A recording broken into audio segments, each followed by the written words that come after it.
제가 가진 성경 구약 1019페이지입니다. 이사야 43장 18절에서 21절까지의 말씀 한 절씩 교독하시고 마지막 절은 함께 합독하도록 하겠습니다. 18절입니다. 너희는 이전 일을 기억하지 말며 옛날 일을 생각하지 말라. 보라, 내가 새 일을 행하리니 이제 나타낼 것이라. 너희가 그것을 알지 못하겠느냐? 반드시 내가 광야의 길을 사막의 강을 내리니. 장차 들 짐승 곧 승냥이와 타조도 나를 존경할 것은 내가 광야의 물을 사막의 강물을 내어 내 백성 내가 택한 자에게 마시게 할 것임이라.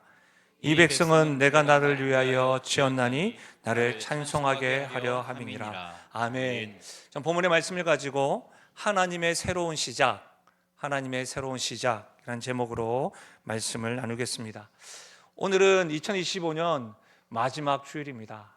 세월이 정말, 믿음의 선배님들 죄송합니다. 정말 세월이 너무 번개같이 지나가는 것 같습니다. 그렇죠? 제 머리에는 계속해서 우리 1월이 다가왔습니다. 이번 1월에는 성경 한번 읽어보시죠. 매번 이제 몇 개월 많이 남았습니다. 괜찮습니다. 지금부터 시작하면 됩니다 라고 했는데 12월, 와, 이 번개처럼. 기분 어떠세요 여러분? 한 해를 돌아보면 감사한 일도 참 많았던 것 같습니다. 그리고 아쉬운 일들도, 그리고 어떤 분들에게는 힘들고 어려웠던 순간들도 있었을 겁니다. 제가 말씀을 준비하는 가운데 어떤 분들, 우리 성도들에게 또 기도 제목이 제게 왔습니다. 목사님, 2025년도 참 몸의 육체의 연약함으로 인해서 이게 빨리 회복이 안 됩니다. 1년 내도록 기도했는데요. 그런 분이 계셨고, 잊고 싶어도 잊혀지지 않는 이 힘겨움 때문에 목사님 기도해 주십시오 라는 분들도 계셨고. 여러분 어떠십니까? 대체 우리는 좋았던 순간들을 떠올리면서 이때가 되면 이런 말들을 하기도 합니다. 그때가 참 좋았다. 그렇죠? 우리 교회가 그때가 참 좋았는데. 우리 장로님들, 동거사님 한 번씩 만나 뵈면 20년 전에 30년 전에 이야기를 저한테 막 하십니다. 그때가 참 좋았어요. 그때는 참 뜨거웠는데. 사업이 참 잘 되었던 적도 있으시죠? 그래서 우리 마음가운데 그때처럼만 되면 얼마나 좋을까. 이런 분들도 계시지만 어떤 분들은 힘들었던 시간들 회상하면서 한숨을 짓기도 합니다. 그때 우리 가정에, 나 인생에 그런 일만 없었더라고 한다면, 내 인생에 그 사람을 내가 만나지 않았다고 한다면 그렇게 시간을 허비하지 않았을 것인데, 내가 그때 선택을 좀 잘할 걸. 아쉽다. 여러분, 좋았던 일이나 힘들었던 일의 공통점이 뭔지 아십니까? 그때요, 그때. 뭐예요? 종종 우리는 과거에 머뭅니다. 그때입니다. 좋았던 일이든 고통스러웠던 과거든 말입니다. 과거 영광을 그리워하거나 과거의 실수를 후회하면서 우리는 지금 현재를 살아갑니다. 이렇게 따지고 보면 오늘 우리가 살펴보고 있는 이사야 43장, 이 말씀 우리에게 굉장히 의미가 있습니다. 왜냐하면 이 이사야 43장을 말씀을 들었던 이스라엘 백성들의 청중, 첫 번째 회중, 그들도 어려워했기 때문입니다. 아니, 어쩌면 우리보다 더 절망적이었습니다. 이 본문의 말씀을 제대로 이해하려면 이 이사야 43장 말씀을 들었던 회중들의 상황을 이해하는 것이 필요해 보입니다. 기원전 586년 이스라엘 백성들에게는 상상도 하기 싫은 일들이 일어났습니다. 어떤 일이었냐면 예루살렘이 바벨론 군대에게 파괴되어졌습니다. 완전히 파괴되어졌습니다. 솔로몬 성전이 파괴되어졌습니다. 영원할 것이라고 했던 다윗 왕조가 무너졌습니다. 여러분, 이것은 단순히 강한 나라가, 강한 군대에 대한 군사적 패배가 아니라 이스라엘 백성들에게 있어서는 신앙적인 재앙이었습니다. 왜냐하면 이스라엘 백성들의 신념, 믿음이 무엇이었냐면 하나님은 예루살렘을 영원한 안식처로 선택하였다는 것을 알았기 때문이에요. 그래서 성전, 전쟁을 이렇게 이뤘던 것이었어요. 예루살렘을 향하여 가자, 이랬던 것이죠. 심지어 여러분, 하나님 약속한, 지금도 다윗의 별로 그림이 있잖아요. 국기가 다윗의 언약은 영원할 것이다 맺으셨는데 그 왕조가 무너진 거예요. 성전이 있는 한 우리는 안전하다 라고 생각했었습니다. 근데 그 모든 것들이 무너졌습니다. 그러니 단지 강한 나라의 압박과 핍박과 패배했다가 아니라 우리가 믿었던 신념과 신앙이 흔들리는 거예요. 그리고 이스라엘 백성은 어떻게 되었습니까? 바벨론의 포로로 잡혀갑니다. 몇 년 동안요? 70년 동안. 이것이 세계 역사 가운데 하나 있지 않습니까? 이방 땅에서 우상을 섬깁니다. 초강대국의 2등 시민으로 그들은 살았습니다. 70년이었습니다. 지금 이 시기는 10년이 지나고 20년이 지나고 30년이 지날 때입니다. 그러니까 여러분, 포로 1세대가 죽어가고 있는 상황입니다. 아직까지 멀었습니다. 해방은, 희망은 사라졌습니다. 바로 그 절망 속에 그들이 붙잡은 게 뭔지 아십니까? 과거였습니다. 하나님께서 우리 조상들을 애굽에서 구원하셨잖아. 홍해를 가르시고 바로의 군대를 멸하셨잖아. 광야에서 하나님께서 우리에게 만나와 메추라기를 주셨잖아. 그 하나님께서 바벨론을 멸하시고 우리를 구원해 주십시오. 계속 과거에 집중하고 있는 겁니다. 근데 바로 그때에 하나님이 선지자 이사야를 통해서 하시는 말씀이 오늘 이 말씀인 겁니다. 그렇다면 여러분, 우리도 즐거운 일이거나 힘겹고 어려운 일이거나 과거에 집중하면서 현재를 살아가는 우리들에게 이스라엘 백성들과 같이 2025년도를 마지막 주일을 맞이하는 우리에게 오늘 이 말씀은 어떤 의미일까요? 2026년도를 맞이하는 우리들에게 이사야를 통해서 과거에 집중하고 있는 이스라엘 백성들에게 들려주셨던 그 말씀이 2026년도를 맞이하는 우리들에게 하나님은 이 말씀을 통해서 어떤 음성을 들려주시려 하실까요? 저는 이와 같은 관점으로 세 가지 말씀 살펴보려는데, 첫 번째는 이것입니다.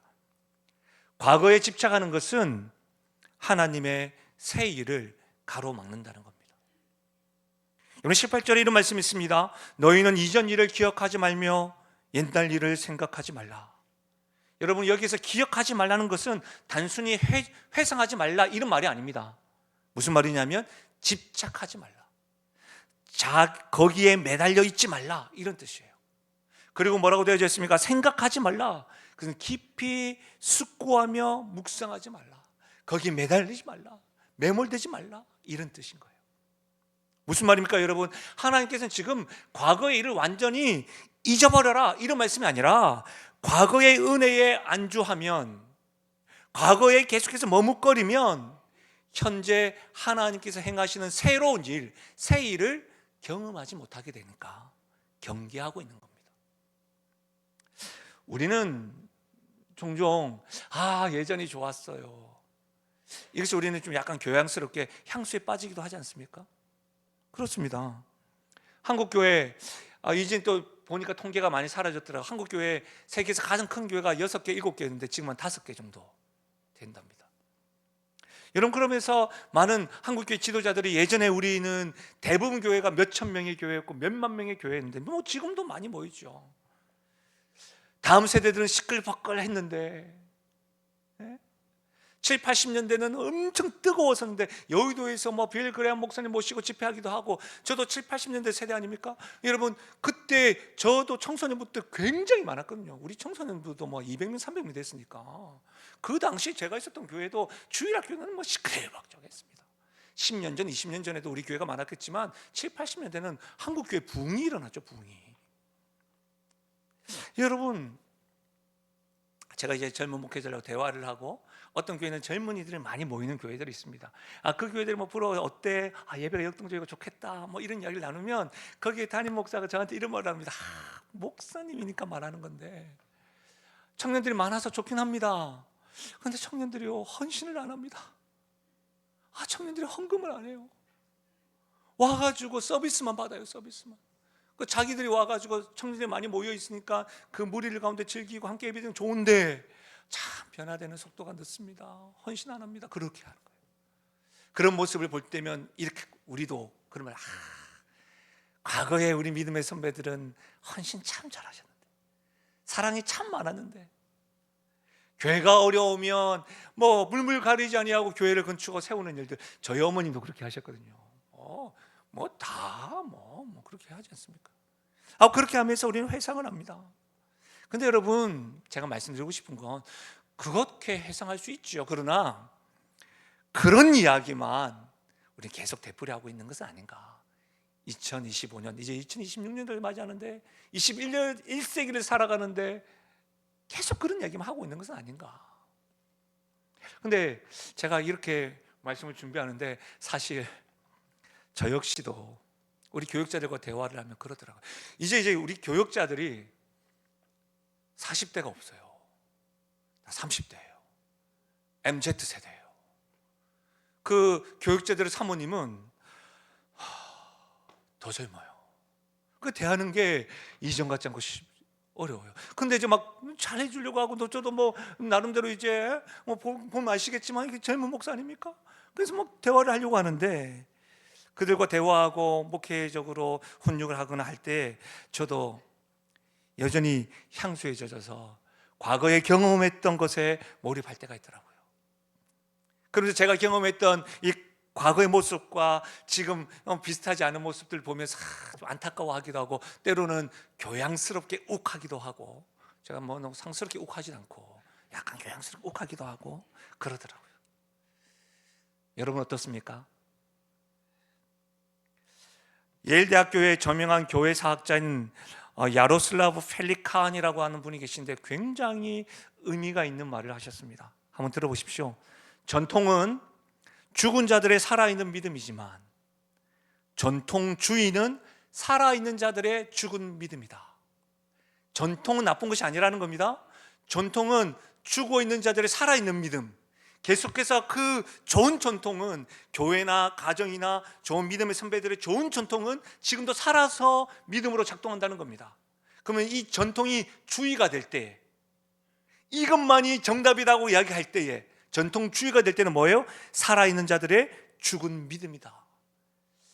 저는 이 문장을 읽고 굉장히 많이 머물러 있었습니다. 혹 우리가 왕왕 과거의 좋은 방식들 그 자체를 절대화할 때 그게 전통주의인 거죠.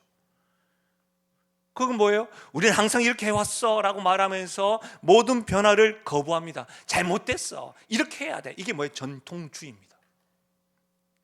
살아있는 자들의 죽은 믿음입니다.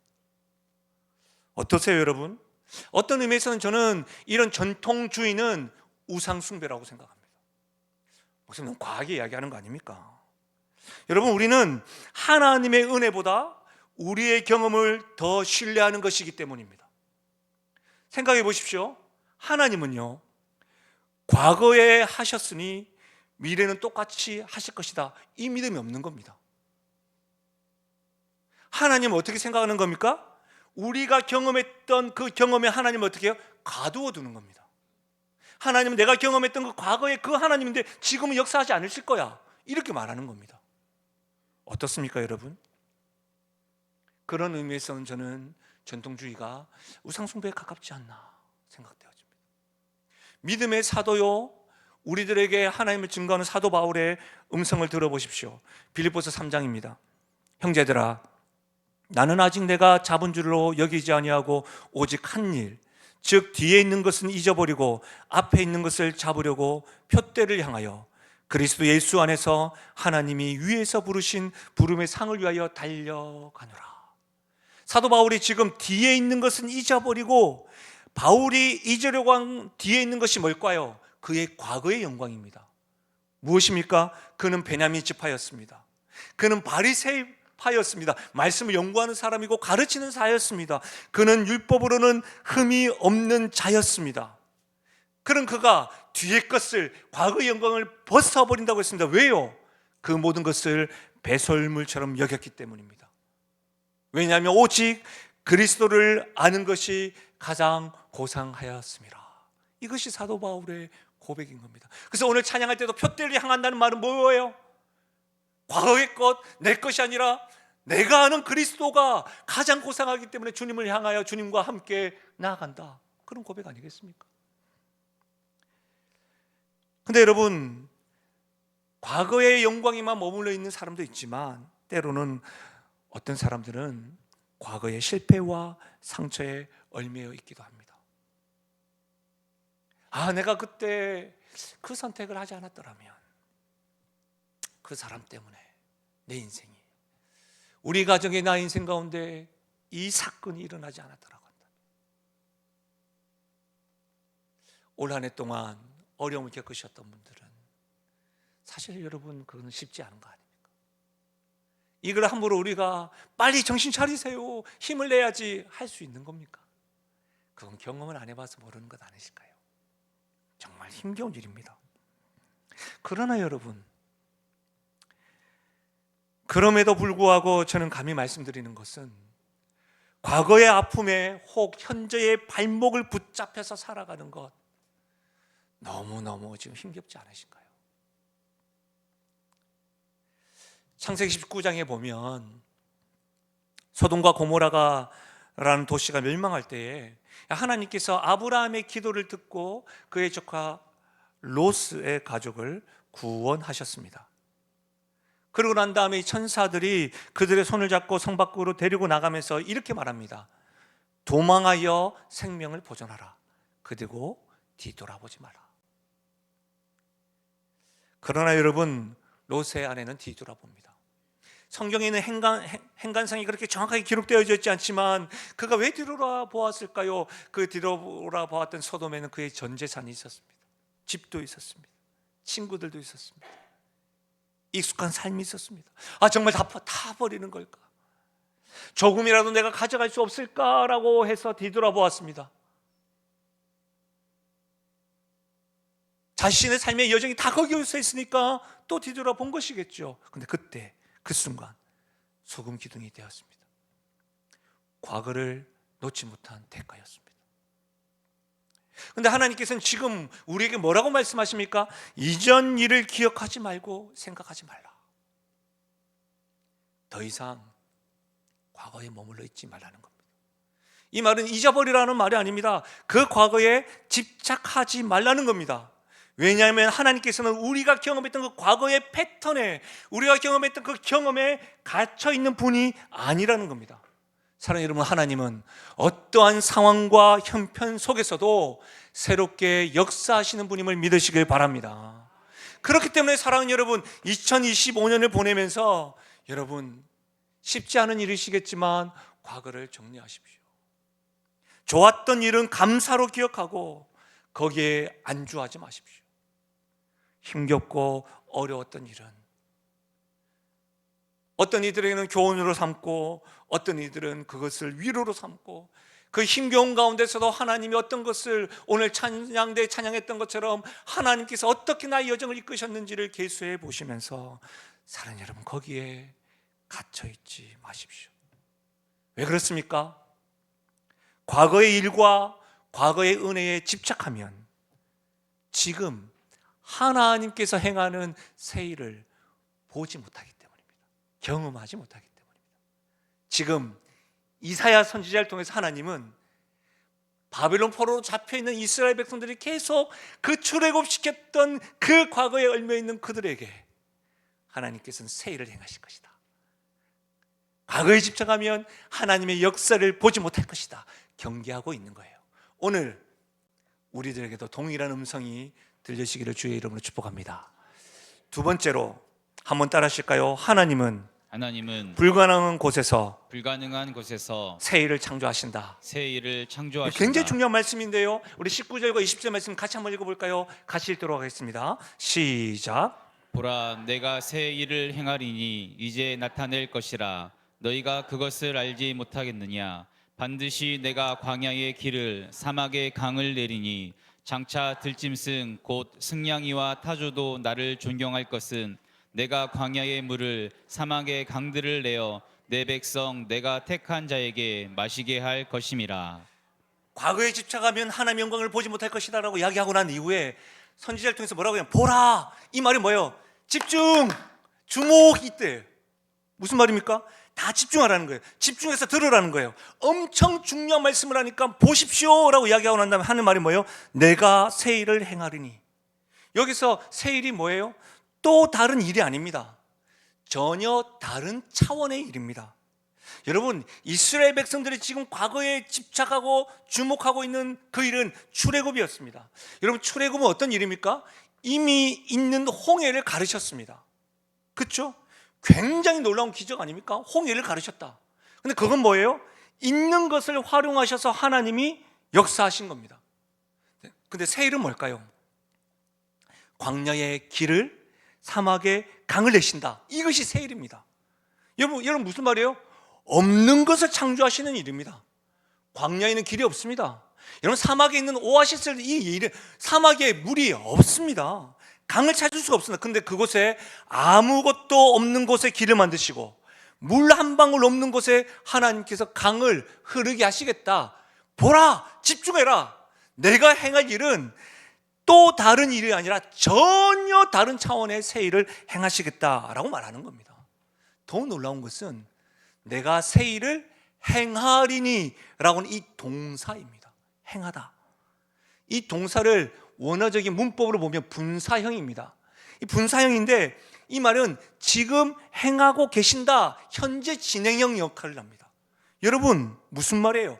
하나님의 새 일은 미래에만 이루어지는 아니라 현재 진행형이니까 지금 이 순간에도 하나님은 광야와 같은 우리 삶에, 우리 사막과 같은 그런 인생에도 길을 만드시고 강물을 내신다는 사실입니다. 할렐루야. 사람 너무 놀랍지 않아요? 제가 말씀을 준비하면서 복음주의 구약학자인 존 오스와트라고 하는 분이 계신데 이분이 이 부분을 이렇게 해석을 했더라고요. 한번 들어보십시오.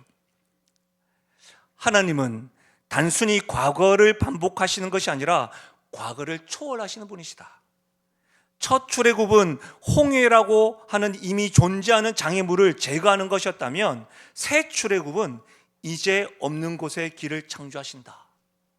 이스라엘 백성들이 애굽에 잡혔을 때 400여 년 동안 잡혔을 때 하나님이 출애굽을 통해서 홍해를 가르쳤는데 이제 이스라엘 백성들이 바벨론에 70년 동안 잡히고 난 이후에 새로운 출애굽은 어떻게 해요? 새로운 일, 과거의 것들을 하는 것이 아니라 없었던 것을 새 일을, 새 창조를 하신다는 말 아닙니까?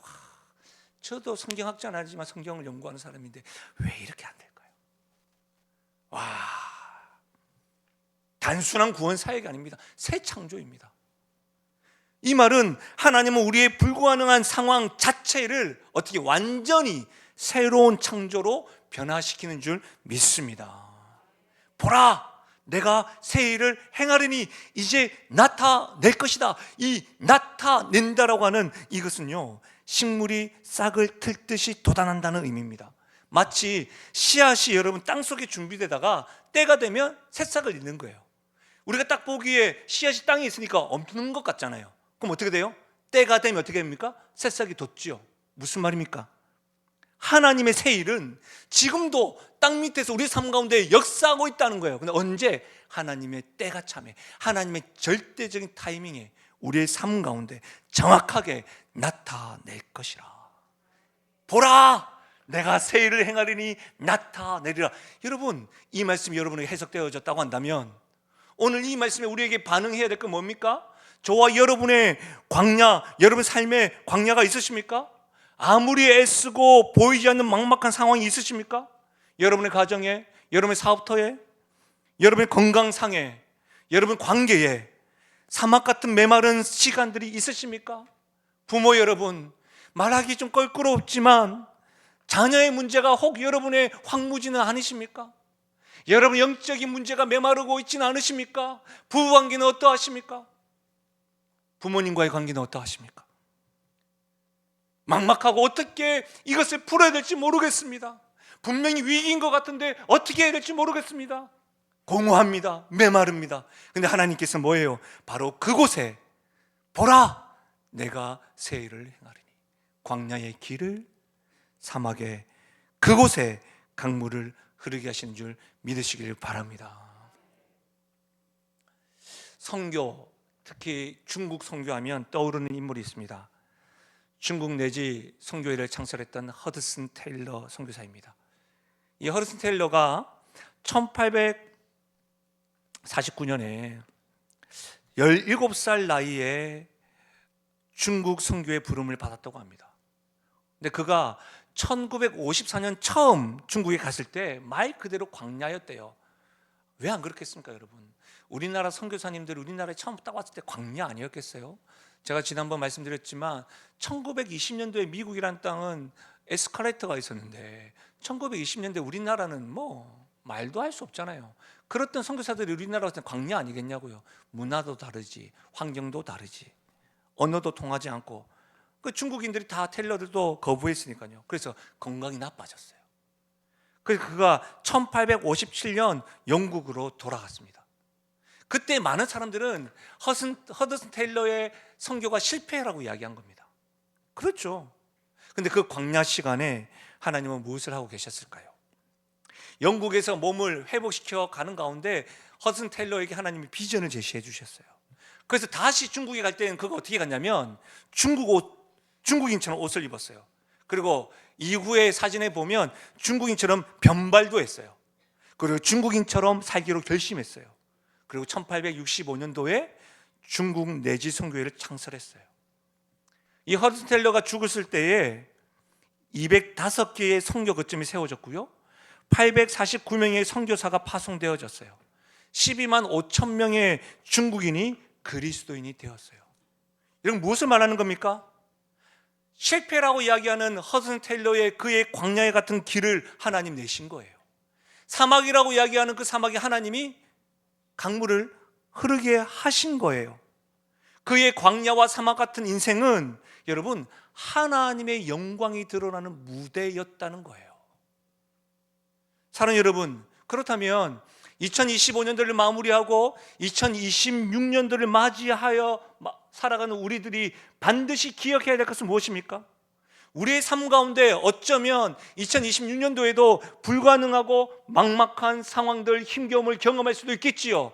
그러나 그 상황이 하나님이 새 일을 행하시는 분이라고 한다면 그 상황은 곧 하나님의 영광이 드러나는 무대라고 하는 사실입니다. 우리가 아무것도 할 수 없다고 말하는 그곳에서 하나님께서는 새 일을 나타내신다는 겁니다. 보라, 내가 새 일을 행하리니 나타내리라. 지금 하나님께서 이미 시작하셨습니다. 어떻게 할 수가 있습니까?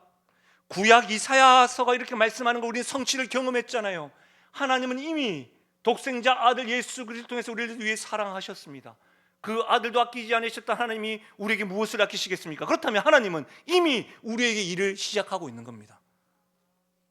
하나님의 때에 그 새싹들이, 하나님의 새 일이 여러분의 가정에, 여러분의 생업에 지금 이 순간에도 우리를 위해서 새 일을 행하시는 이 하나님을 바라고 이 하나님과 동행하며 나아가시는 2020년도 되시기를 주의 이름 축원합니다. 여러분, 마지막으로 한 가지 더 말씀을 통해서 알 수 있는 것은 우리의 존재 목적은 오직 하나님의 영광입니다. 우리의 존재 목적은 오직 하나님의 영광. 21절입니다. 여러분, 21절 함께 읽어볼까요? 21절 시작. 이 백성은 내가 나를 위하여 지었나니 나를 찬송하게 하려 함이니라. 사랑하는 여러분, 우리가 몸담고 있는 이 세상에서는 계속해서 우리에게 사회 구조적으로, 계층적으로, 문화적으로 우리에게 어떤 세뇌하듯이 우리에게 강조하는 것이 있습니다. 너는 성취하기 위해 존재한다. 지금보다 더 많은 것을 누릴 수 있다. 더 높이 올라가야 한다. 여러분, 이 올해에 어떤 이런 성취를 맛보시면서 기분 좋으셨습니까? 한 가지 질문하는 것은 어디까지 월급이 올라야 만족하시겠습니까? 어디까지 직급이 올라가야지 여러분 만족하시겠습니까? 우리가 아무리 성공해도 만족하지 못하고 실패라고 하는 단어로 인해서 우리는 종종 연말이나 연초에 뉴스를 통해서 접하는 게 무엇입니까? 인생을 포기하는 이들의 이야기를 듣게 됩니다. 그렇다면 여러분, 이것이 뭔가 잘못됐다 그런 것을 알 수 있지 않습니까? 또 어떤 이들은 우리는 이렇게 이야기합니다. 우리는 행복하기 위해서 존재합니다. 예. 그래서 어떤 사람들은 당신이 행복하기 위해서는 무엇이든 하십시오. 때로는 남에게 피해를 주는 일이 있다 할지라도 당신만 행복하면 됩니다. 여러분, 눈살 찌푸리게 하는 여러 가지 일들이 있지 않습니까? 내 아이의 자존심을 건들지 않기 위하여 다른 사람들에게 면박을 주는 경우, 이것도 이런 문화가 아닐까요? 우리는 그런 문화 속에서 이것이 우리 삶의 목적이구나. 때로는 우리는 사랑받고 사랑받기 위해 존재한다라고 말하기도 하고, 참 저는 이 말이 참 좋습니다. 사랑하고 사랑받기 위해 존재한다. 그러나 우리가 사랑하고 사랑받는 존재가 불완전한 인간이라고 한다면, 이 불완전한 인간의 사랑을 베푼다는 것은 불완전한 사랑이겠지요. 그럼 우리가 그 불완전한 사랑을 받기 위해 몰입하고 매몰될 때 우리는 뭐라고요? 상처받을 수밖에 없겠죠. 실망할 수밖에 없겠죠. 근데 성경은 다릅니다. 성경은 달라요. 성경은 어떻게 이야기하는 줄 아십니까? 나는 내가 나를 위하여 너를 지었다라고 이야기합니다. 토기장이가 진흙을 빚었다는 의미입니다. 토기장이가 토기를 내 목적 아래 내가 지었다는 겁니다. 내가 손잡이를 하나 만들어주세요, 2개 만들어, 이렇게 말하는 게 그건 나한테 달려있다는 겁니다. 하나님께서 사람을 창조했다는 의미와 같습니다. 즉 우리는 우리 자신을 위하여 존재하는 것이 아니라 우리를 창조하신 창조주 하나님을 위해 지음을 받았다는 겁니다.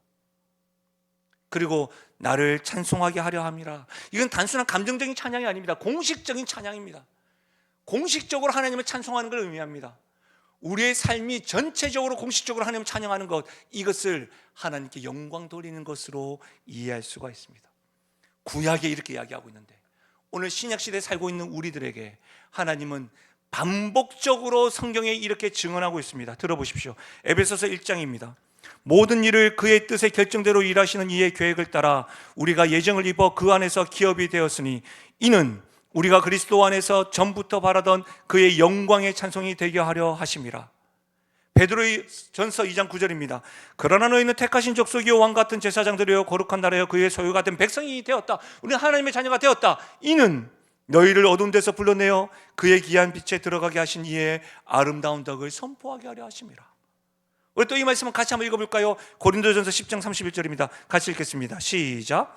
그런즉 너희가 먹든지 마시든지 무엇을 하든지 다 하나님의 영광을 위하여 하라. 구약에 있는 말씀이 아니라는 거예요. 오늘 우리들에게 하시는 말씀도 뭐예요? 우리의 삶의 목적이 하나님의 자녀가 되었다면 먹든지 마시든지 무엇을 하든지 다 하나님의 영광을 위하여 하라. 장로교, 우리 대한예수교 장로교 아닙니까? 우리 장로교는 성경의 핵심되는 주제와 내용들을 이렇게 집약한 책이 서교리문답, 웨스트민스터 서교리문답이 있는데 제1문은 이렇습니다. 사람의 제일 된 목적은 무엇일까요? 하나님을 영화롭게 하고 영원토록 그를 즐거워하는 것. 하나님을 영화롭게 하고 영원토록 그를 즐거워하는 것. 이것이 우리의 존재의 본질이라는 거예요. 우리는 성공하기 위해 돈을 많이 벌기 위해서가 아니라 뭐예요? 우리가 제일 된 목적은, 최고의 공적 목적은 나를 지으신 하나님을 영화롭게 하는 거예요. 하나님을 더 빛나게 하는 거예요. 그런데 더 놀라운 것은 하나님을 영화롭게 하고 그를 영원토록 즐거워하는 것인데 하나님을 영광스럽게 하면 우리 안에 기쁨이 된다는 거예요. 이런 겁니다. 불완전한 사람을 저는 사랑을 합니다. 근데 여러분, 우리는 불완전한 사람을 사랑할 때 우리 딴에는 사랑할 때는 막 좋아. 근데 불완전하니까 이 사랑이 언제 변할까? 늘 두렵습니다. 불안합니다. 싸웁니다. 분명히 내가 사랑할 대상을 영화롭게 하고 즐겁게 했는데도 불구하고 여전히 불안합니다. 내가 뭔가 더 해야 되는 거 아닌가? 근데 완전하신 하나님을 사랑할 때 우리에게 다가오는 불완전한 사랑이 아닙니다. 그는 완전하십니다. 완전하신 하나님을 사랑하니 완전한 사랑으로 우리에게 다가오면 우리는 불안하지 않습니다. 나를 향하는 하나님의 사랑은 변함이 없습니다. 그러니 뭐예요? 하나님을 영화롭게 하는 것이 나에겐 기쁨인 것입니다. 사람의 제일 된 목적은 하나님을 영화롭게 하고 영원토록 즐거워하는 것, 하나님을 영광스럽게 하는 것 자체가 우리에게 기쁨이라는 거예요. 하나라는 거예요. 사랑하는 여러분, 우리는 그렇게 지어졌다는 거예요. 예수님께서는 이렇게 기도하셨습니다. 요한복음 17장인데요. 예수께서 이 말씀을 하시고 눈을 들어 하늘을 우러러 이르시되 아버지여 때가 이르렀사오니 아들을 영화롭게 하사 아들로 아버지를 영화롭게 하게 하옵소서. 아들로 아버지를 영화롭게 하게 하옵소서. 예수님은 하나님 아버지를 영화롭게 하길 원하셨습니다. 근데 어떻게 영화롭게 하셨죠? 예수님은 십자가에서 죽으심으로 하나님께 영화롭게 했습니다. 그래서 요한복음 12장에는 이런 말씀이 있습니다. 예수께서 대답하여 이르시되 인자가 영광을 얻을 때가 왔도다. 내가 진실로 진실로 너희에게 이르노니 한 알의 밀이 땅에 떨어져 죽지 아니하면 한 알 그대로 있고 죽으면 많은 열매를 맺느니라. 예수님께서 십자가에 죽으심으로 하나님께 영광을 돌려드렸다는 거예요. 예수님께서 하나님께서 죽으심으로 우리가 그 사랑으로 하나님 자녀가 되었고 그것을 하나님께 영광이 되었다는 거예요. 그런데 여러분, 예수님이 하나님의 영광을 위하여 자신을 내어주셨는데 하나님께서는 이 예수님 어떻게 하셨을까요? 놀랍습니다. 빌립보서 2장 9절과 11절 같이 한번 읽어볼까요?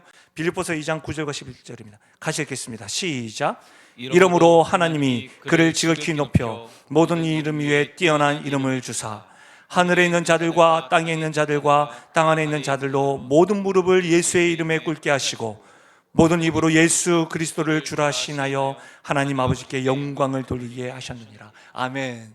수고했다에서 따로 끝나지 않습니다.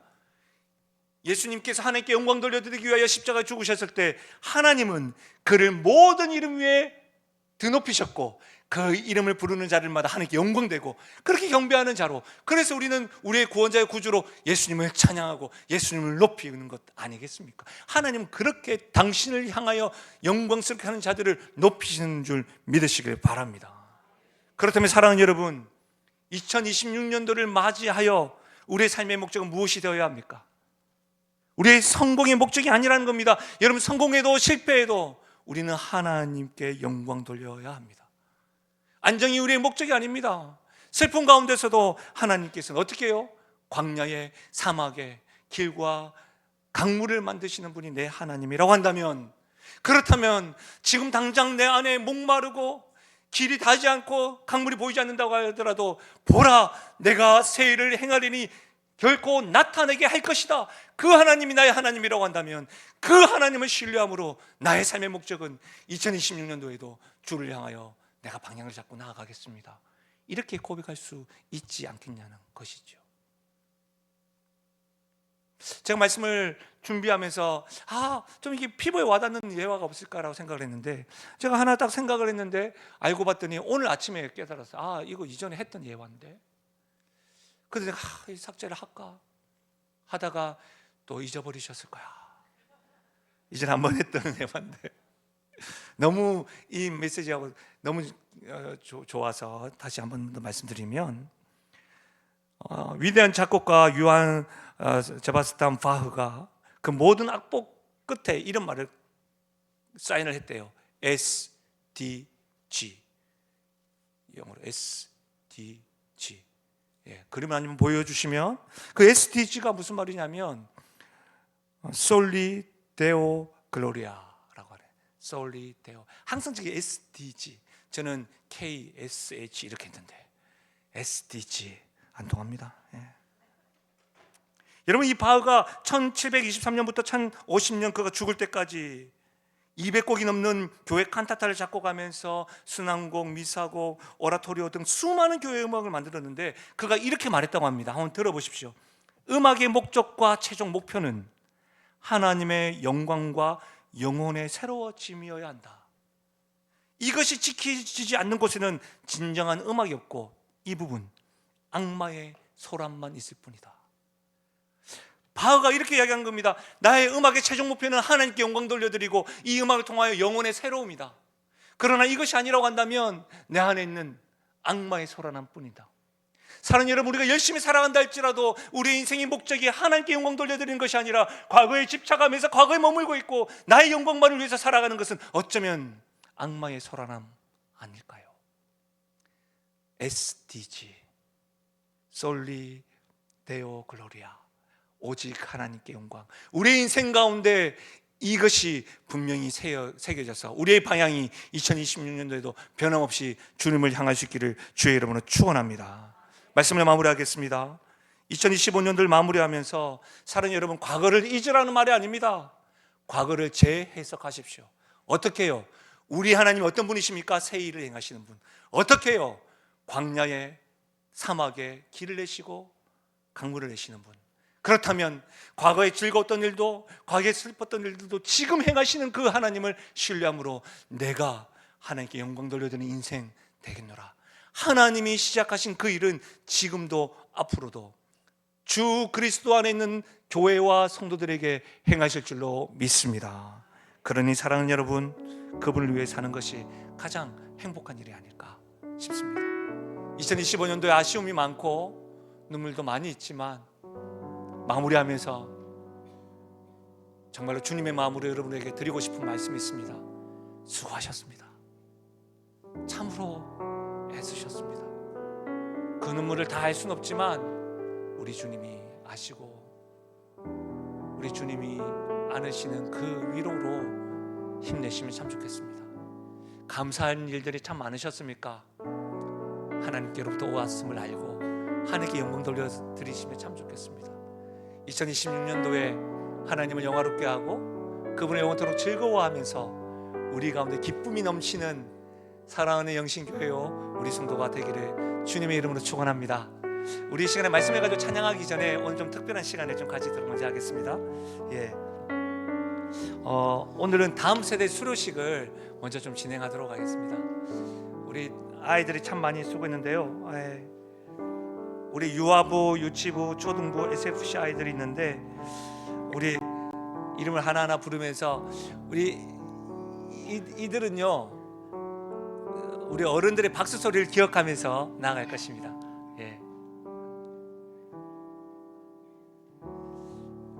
크게 여러분 한번 박수 쳐주시고 격려해 주시면 되겠습니다.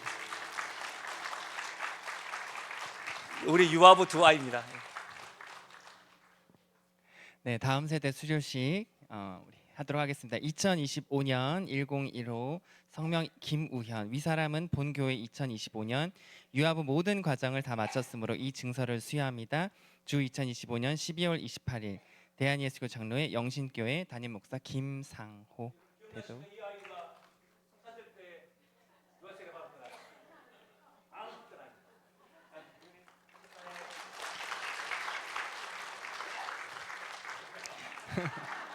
네, 유아부 이름 이유은, 이하 내용은 같습니다.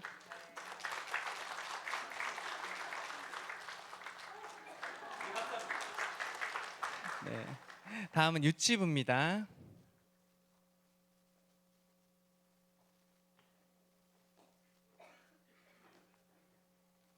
네, 다음 세대 수료증 성명 길하율 위사람은 본교회 2025년 유치부 모든 과정을 다 마쳤으므로 이 증서를 수여합니다. 주 2025년 12월 28일 대한예수교 장로회 영신교회 담임 목사 김상호 대독.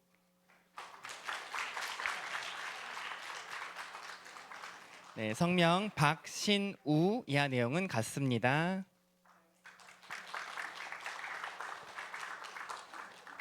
성명 차은우, 이하 내용은 같습니다.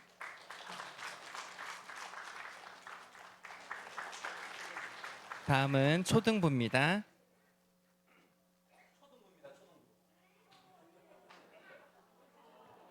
네. 네, 다음 세대 수료증 성명 손예성 위사람은 본교회 2025년 초등부 모든 과정을 다 마쳤으므로 이 증서를 수여합니다. 2025년 12월 28일 대한예수교 장로 영신교회 담임 목사 김상호. 네. 성명 이다인, 이하 내용은 같습니다. 네, 성명 정아영, 이하 내용 같습니다. 다음은 SFC입니다.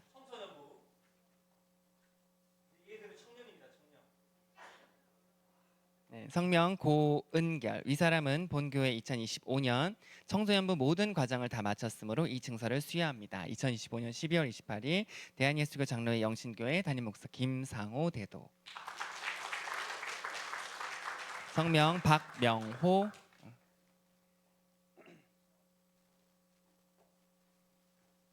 박명호, 이하 내용은 같습니다.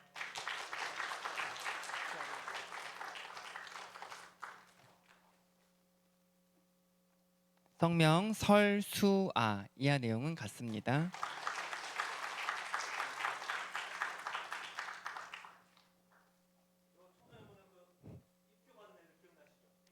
성명 손예준, 이하 내용은 같습니다.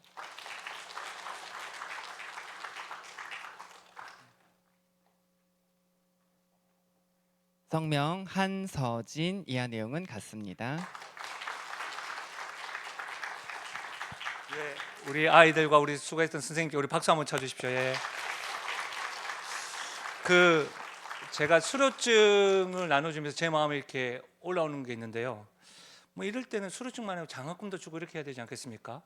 감동되시는 분은 다음 주에 헌금해 주시면 목적 헌금을 주시면 자기가 우리 다음 세대에 제가 내년에는 마음을 이렇게 새로 잡았던 것은 주는 것이 받는 것보다 나음을 알고 성도들이 은혜 받을 수 있는 통로를 내가 마음껏 좀 소개를 해야 되겠다, 이런 생각을 지금 해서 이제 뻘쭘되지 않기로 했습니다. 그래서 우리 다음 세대들에게 영아부부터 청소년부에 이르기까지 수료증뿐만 아니라 저희들에게도 이렇게 좀 이렇게 격려는 좀 해주고 싶다라고 하시는 분은 목적금이 적어주시면 제가 이렇게 목적대로 잘 쓰이도록 하겠습니다.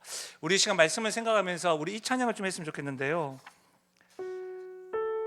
찬송가 301장입니다. 이런 말씀을 생각하시면서 우리 하나님 앞에 이렇게 고백했으면 좋겠습니다. 지금까지 지내온 것, 지금까지 지내온 것 주의 크신 은혜라. 한이 없는 주의 사랑 어찌 이루 말하랴. 자나깨나 주의 손이 항상 살펴주시고 모든 일을 주 안에서 형통하게. 우리 1절 다시 한 번 더 부르실까요? 지금까지 우리 함께 일어나서 찬양할게요. 지내온 것 주의 크신 은혜라. 한이 없는 주의 사랑 어찌 이루 말하랴. 자나깨나 주의 손이 항상 살펴주시고 모든 일을 주 안에서 형통하게 하시네. 사랑하는 여러분, 우리 하나님을 기억하십시오. 제가 이 은혜를 좀 나누고 싶습니다. 우리가 새생명 축제 때 찬양대가 가운을 입지 아니하고 이렇게 티셔츠를 입고 찬양을 하셨죠. 그때 세 가족이 그 모습을 보고 이 교회는 가운도 없나 보다 생각을 했답니다. 근데 우리 교회에서 예배를 드리면서 은혜를 경험한 거예요. 그래서 오늘 주보에 보시면 우리 교회에 오셨던 분이 목적응금을 해주셔서 성가대 가운을 하시라고. 하나님은 이렇게 일하시는 겁니다. 하나님이 일하심은 우리가 예상하는 것과는 다릅니다. 사랑하는 여러분, 지금까지도 인도하셨던 하나님은 앞으로도 우리와 함께 하실 겁니다. 이 하나님을 기억하시면서 우리 주 안에 행복하시면 참 좋겠습니다. 수요일날 뵙겠습니다. 수요일날 뵙고 오늘은 이렇게 하나님의 축복을 받으며 예배를 폐하도록 하겠습니다. 수요일날 송구영신 예배 때 뵙겠습니다. 하나님의 복을 받습니다. 지금 우리 주 예수 그리스도의 은혜와 하나님 아버지의 무한하신 사랑과 성령 하나님의 위로 교통하심 충만하신 역사가 오늘 새 일을 행하실 하나님, 다른 차원의 역사를 행하실 하나님을 신뢰하고 그 하나님을 붙잡기로, 그래서 과거에 머물러 있기보다는 하나님으로 인한 재해석으로 하나님께 영광 돌려드리는 인생이 되겠노라고 다짐하고 결단하며 나아가는 사랑하는 주의 백성들 머리 위에와 그들의 가정과 생업과 기도 제목 위에, 특별히 사랑하는 다음 세대 머리 위에 지금부터 영원토록 함께 하시기를 축원하옵나이다. 아멘.